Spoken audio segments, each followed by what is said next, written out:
Welcome to all you Virgos out there. This is the Mars retrograde in specifically for the Virgo, what it means for you. When you have a Virgo rising or a Sun in Virgo, stellium in Virgo, lots of planets in Virgo, Moon in Virgo and whatnot. So this is not the monthly horoscope, but in detail, what is this Mars retrograde gonna mean for you? Now, it's actually very, very clear what this is gonna be. And I think most of you Virgos are gonna like this because a lot of the energy of Jupiter, Pluto, Saturn is trining your energy. So Capricorn is an earth sign. We have Jupiter, Pluto, Saturn there. It trines your energy, which is really, really good and which is going to help you with this quite tough energy that we're having with Mars bumping into that energy of the Capricorn planet. So let's break this down. First of all, we're feeling it already. As I speak now, the end of July, Mars is already in Aries, in your 8th house. So you should already be feeling this energy. And how is it going to happen? This retrograde and what are the energies? So first of all, Mars in the 8th house can indicate different things. First of all, it's a financial house, so it can indicate that you want to, Mars is drive, Aries is something new, it's a lot of energy, it wants to go forward, it wants to do good stuff in the 8th house of money that you share with other people.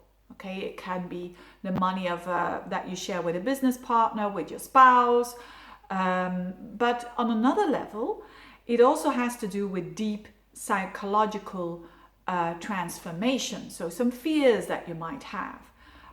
But Mars in the 8th is literally battling your fears. It could be that as well. Now, whatever it is, it seems to go very well in the beginning. With Mars there and it wants to do a lot, it's a hidden house, so people are not seeing what you're doing. You're preparing yourself for some transformation in your actions. You want to do things new in your life and off you go. And even in the beginning of August, around the 4th of August, you're having Mars in a square to Jupiter from your 5th house. So it's giving you more enjoyment, it's giving you more confidence even in the beginning. So the new things that you're about to do that deals with money that you share with other people, or on a deep, if it's not money, on a deeper level, it's deep psychological understanding of the self. It's that parts of yourself that that is your shadow, that undermines you, and you're putting light on it. That can give you more freedom, so to speak. So in the beginning, all good and well, but then the same Mars is bumping into Pluto and Saturn around, and that is the pocket of time that is very critical. The second week of August up until the first week of October. That's going to be the frustrating time. Second week of August up until the first week of October. Then you've got this Mars squaring Pluto Saturn. And also on the 10th of September, Mars goes backwards. So what does it mean? It means the opposite of what I just explained. It means that if you want to go forwards in those fields of, improving yourself on a psychological level, battling your fears and all of that, you're going to have restrictions now. Things will need to slow down, or there is some control issues, there is some stuff that is holding you down. And that is forcing you to slow down, really. So 5th house, what is that? It could be it could be your kids. It could be because of your kids, you're having a great deal of money that you need to spend on them. Maybe they're going to college, for instance, or whatnot.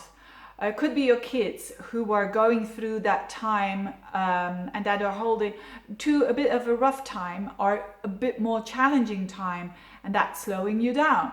Or it could be the 5th house is also your enjoyment. It's not so easy anymore to enjoy yourself because of all the things that you're doing with the Mars in the 8th house. So whilst you are trying to become stronger and all of that, it's not easy to have fun. It's not easy to enjoy yourself. It's a bit more difficult here.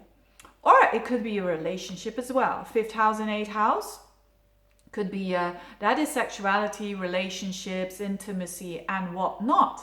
It could mean that you're trying to have more intimacy. You're trying to have a better sex life, for instance, but something is holding you back. It's like, and it's not a bad thing.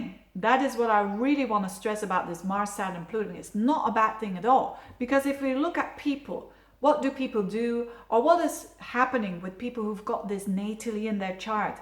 Mars square Pluto, Mars square Saturn. You will see that they are up to mastering something. So there is a mastery here involved, a building of character, so to speak, by taking things slow, by having patience. So my first reaction here is when people say, oh, I want to start something new, when it considers my financial situation or whatnot, I would say take things slow.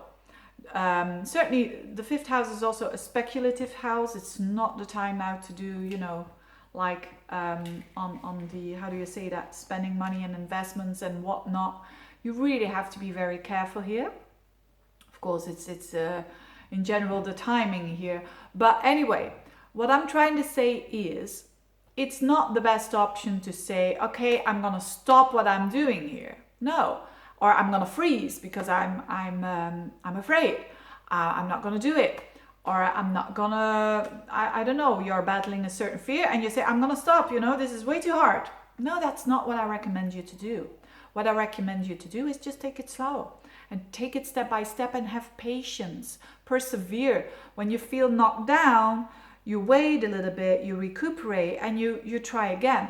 That's the attitude that I want you to take, because that's what ultimately gives you the biggest reward after this aspect is done at the end of the year. Already, you will start seeing the results around the midst of November and onwards.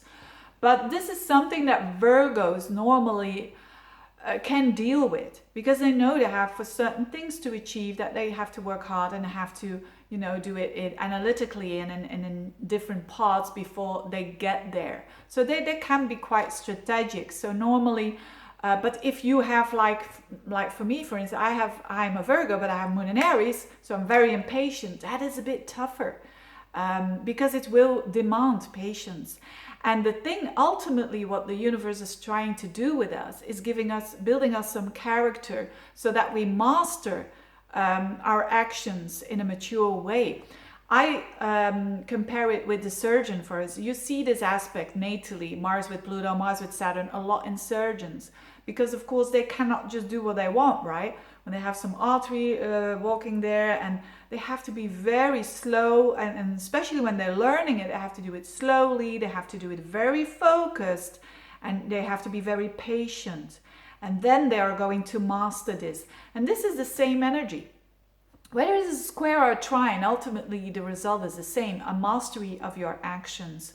So there is for all Virgos some sort of a mastery of an anxiety, for instance. The 8th house is anxieties, is fears. So a mastery of that. By, instead of giving up immediately, just by being prepared to work hard on it day by day. And if it's one day not going well, the next day you try again. That's the attitude that I invite you to take. It's not an easy one, of course.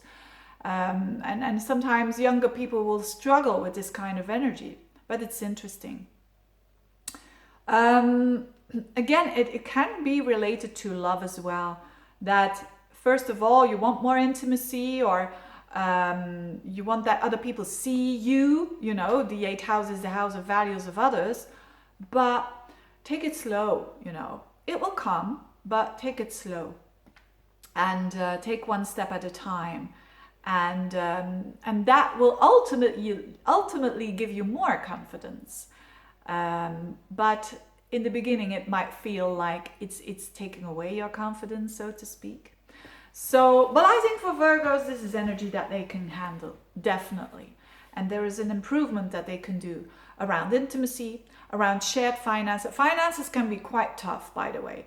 It can be really tough, especially when you have some investments or some loans that you want to initiate, and it can go with rules and regulations, but don't let yourself go down. Just do it step by step, have the patience, and you know, and keep on going.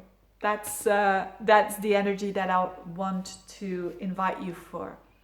Thank you so much for watching, dear Virgos. All the best to you out there, and see you next time. Bye bye.